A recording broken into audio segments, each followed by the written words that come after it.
Good morning, friends. Welcome back to Sniffy's Petcast, your bi-weekly dose of positivity. I'm your host, Howard. Hello, everybody. I'm Ting, co-hosting this podcast with Howard. As dog owners, I believe we all want our dogs to be happy. So we buy things they like, such as treats, toys, etc. At the same time, it's also important to avoid things that they don't like. Ting, do you know if there is anything that Chubby doesn't like? I think Chubby really doesn't like fireworks. So when it's on the National Day and people would celebrate it with fireworks. And when hearing the sound, Chubby would shake and get tense, hiding himself under my desk or something. And I would try to comfort him, touch him, so to make him feel relaxed. Oh, that's very nice, Ting. I believe you're really a good mom. So, lots of owners ask me these questions again and again. Hey, do you know, is there anything that dogs don't like in general? And I couldn't answer this question because I'm not an expert. So today, we're glad to have Greg here again with us to discuss this topic. What are things that dogs don't like in general? Greg has a degree of animal behavior and he is now a certified dog trainer with more than 10 years of experience. Welcome, Greg. Thank you. Nice to be here. Like Ting mentioned earlier, Chubby doesn't like fireworks. So, Greg, I'm wondering, is it very common that dogs don't like fireworks? Yeah, that's pretty common. A lot of dogs can get really overstimulated by loud noises. It's very common that dogs don't really know how to react to fireworks or don't really understand why or when it happens. So it's definitely a very common thing for dogs to be scared. So you're saying it's not just fireworks, but it's more like a loud noise that will make dogs uncomfortable. Greg, do you know, every time I speak with you, I feel that I'm learning a lot of things. So I want to ask you again, do you know in general what are things that dogs don't like? Or say, how to tell if a dog doesn't like something? Do they show any reactions or body language? Yeah, there are a lot of specific signs you can look for that can be context specific, and you might need to learn what to look for in order to notice some signs. Some things like if a dog's ears go back or their tail tucks between their legs. Generally, if they stiffen up or their posture becomes rigid, those are signs that a dog might be stressed. But more generally, if a dog, you might have heard of the fight or flight response. Sometimes they add in a third option, fight, flight, or freeze. Generally, when a dog is trying to get away from a situation or preparing for a conflict or just kind of freezing up, those could be three more sort of general signs you can see if a dog maybe isn't happy about the situation they're in. They're communicating with their body language a lot, and if you think it looks like this dog's trying to get away from here or maybe preparing for a conflict, those could be some more sort of general signs if a dog is unhappy with the situation they're in. Oh, that's interesting. So, Greg, you just mentioned fly, fight, and freeze. I guess fly means a dog wants to escape and fight means a dog wants to pick up a fight. Exactly. What about freeze? Does it mean a dog is too scared to move? Yeah, so that's more of a stress response where a dog doesn't exactly know how to act. They don't quite know if they want to run away or start a conflict. So yeah, the freeze is more like exactly just stuck in place, really still. They haven't quite decided what they're going to do next yet. Now I recall every time when I saw a frozen dog, usually that dog would be shaking. Greg, does shaking mean a dog is fearful of something? Yeah, it can be, well, for one, just to get it out of the way, if a dog is cold, they'll shake too. Yeah. So that could always be a reason. But When dogs are really scared, like Ting mentioned during fireworks, or maybe the vacuum cleaner, something really loud or overstimulating, and a dog feels like they've lost control of the situation, they don't really know what to do. It's not uncommon to see them shaking or trembling too. And that's from a surge or release of a lot of adrenaline and cortisol or stress hormones. Just kind of makes their muscles tense up and they shake from that. So it's really strong, heightened, emotional, activating response to something. So is there anything we can do, like when we see a dog is like shaking, like when I saw Chubby was shaking just during the fireworks? So what can I do? Yeah, like you mentioned, giving him a comforting affection, helping him to calm down, and giving him some positive interactions, that can certainly help. If you are able to anticipate ahead of time, having a calm environment for your dog. So maybe their crate with a thick blanket over it so that they can go in there and the noise might be dampened a little bit. Another route you could go is talking to your vet about as needed medications to help your dog relax for situations like that. That's for more severe cases typically, but always worth asking your vet about. You can also, you can't go wrong feeding your dog treats whenever they're stressed out, especially a lickable, long-lasting treat, peanut butter, something like that. That can really help to soothe the dog, calm them down, help them feel a little more comfortable. But in that way, will they link good treats with things that they don't like? So like they hear fireworks, then the treats come after that. They don't like fireworks, so maybe they will not like the treats either. And I guess the treats would never work for them anymore. Good question. There's always a chance of that. Usually it happens in more specific situations. If the treat comes before the frightening event, dogs tend to think what comes next. So a common example that does come up is if people use a treat like peanut butter to lure their dog into the bathtub to give their dog a bath, then the dog feels like they're getting tricked. Like they thought they were getting something good, but actually it's a bath. They don't like baths.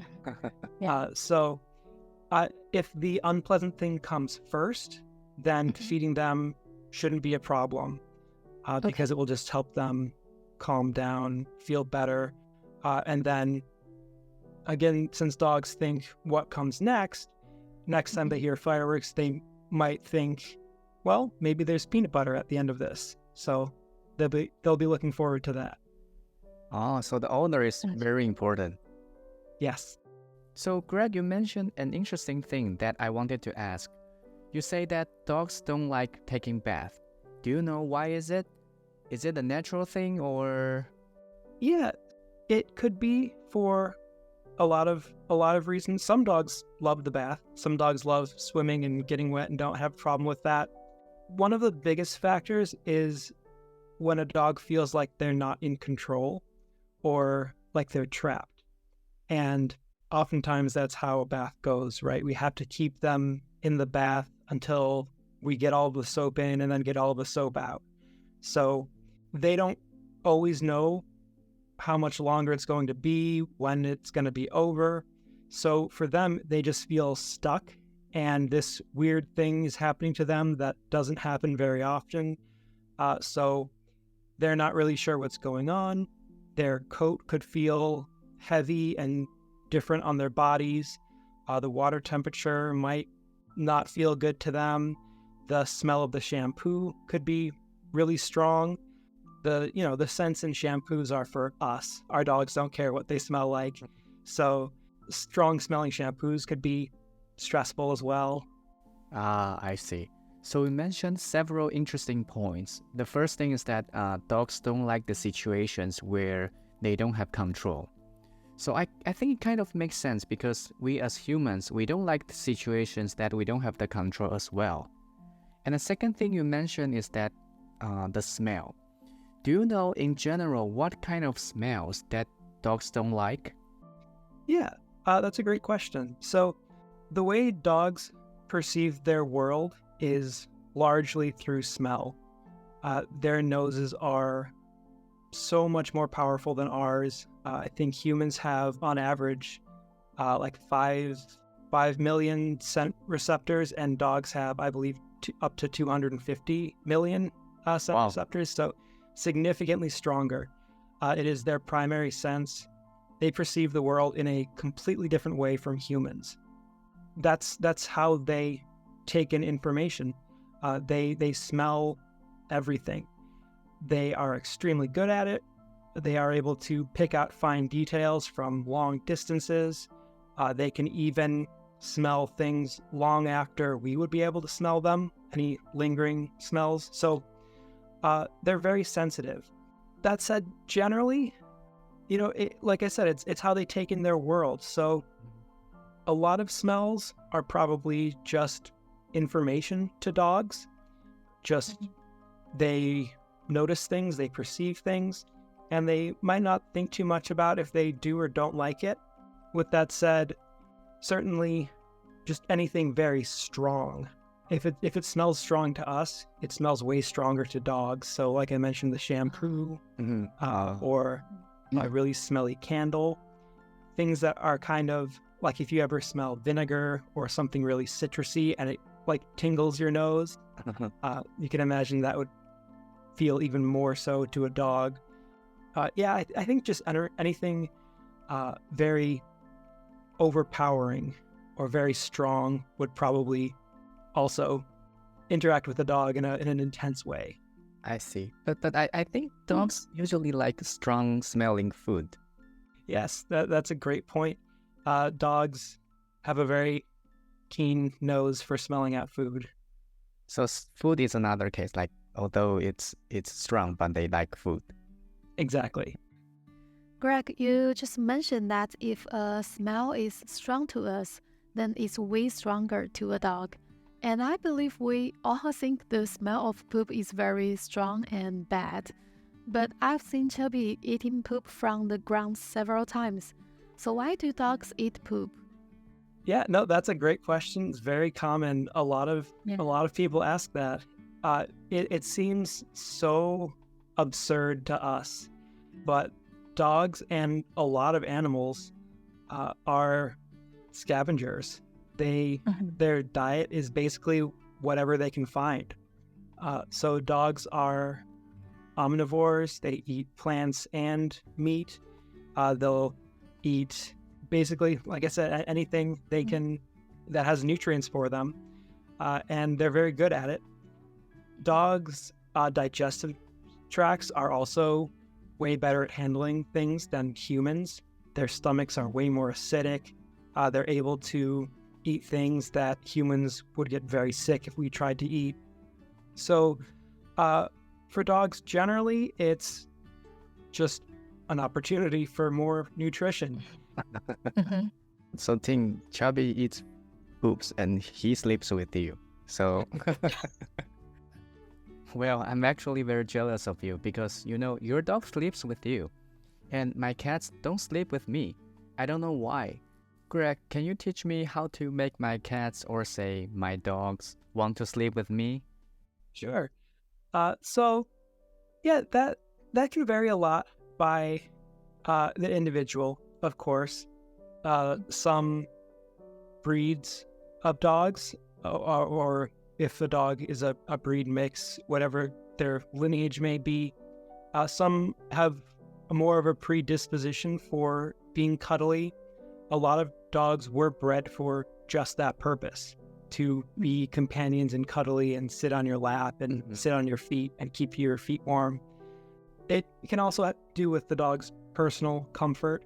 So if a dog is very cold, she might lay on your lap or sit next to you on the couch just, for some companionship, but also to stay nice and warm. And then also a dog with a thick fur coat might not like snuggling up as much if they get overheated. It makes sense. Yeah. But generally, dogs like to sleep where they're comfortable. So I've had people ask more about the opposite. They say they don't want their dog sleeping in the bed with them. I'm totally different. Yeah. Oh, I'm the same way as you. I love it when my dog is cuddling with me in the bed or on the couch.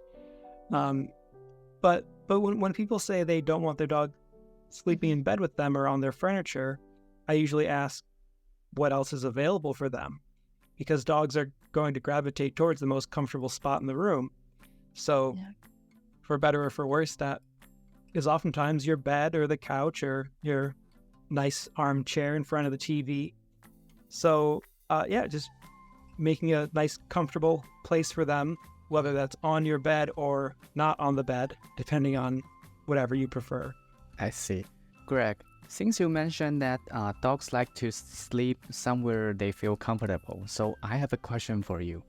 Because I know that lots of people, they like to hug their dogs while sleeping, or in other words, they like to put their foot on their dog's stomach while sleeping. So to me, it's super uncomfortable if someone's putting their feet or foot on my stomach. So do you know why dogs seem not to care about it too much? That's a great question. I think one thing that a lot of people might not always remember is that, dogs are animals. They feel like members of our family, and they are, but they are still animals. So every luxury in our household is something that a wild animal wouldn't dream of in a million years.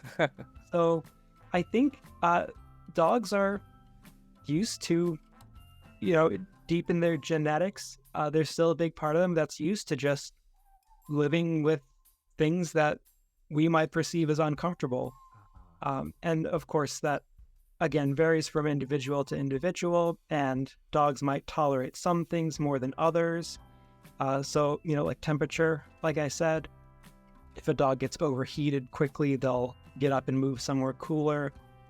But, to dogs, maybe having someone use them as a footrest just isn't that big of a deal. So I guess we need to see their reaction, like you just mentioned earlier, their body language. And if they are not feeling comfortable, probably it's not a good idea to use them as a footrest.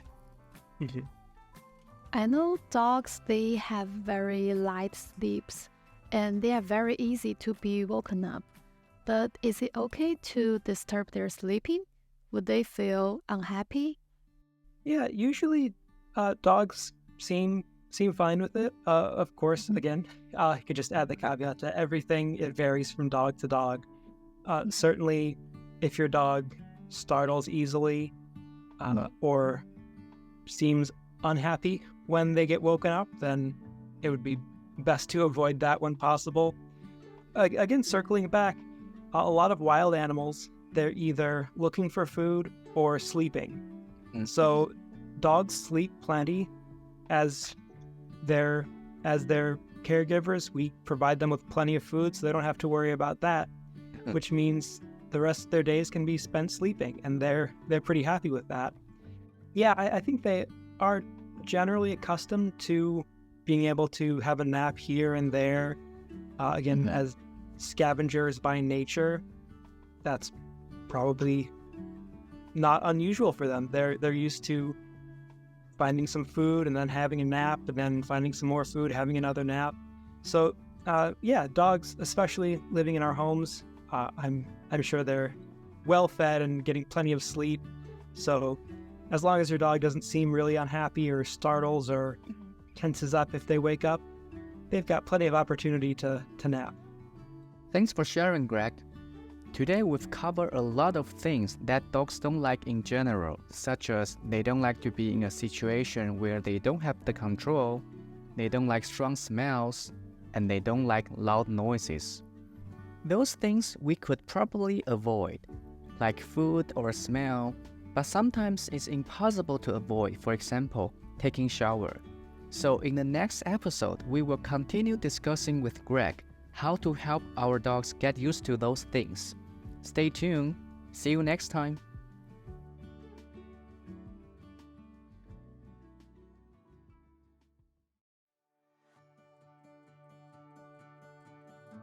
Thanks for tuning in today's episode. Your thoughts and feedback are very important to us, so please don't hesitate to reach out.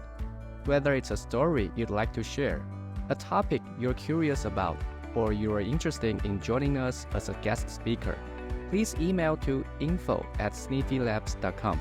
info@sniffylabs.com. See you next time.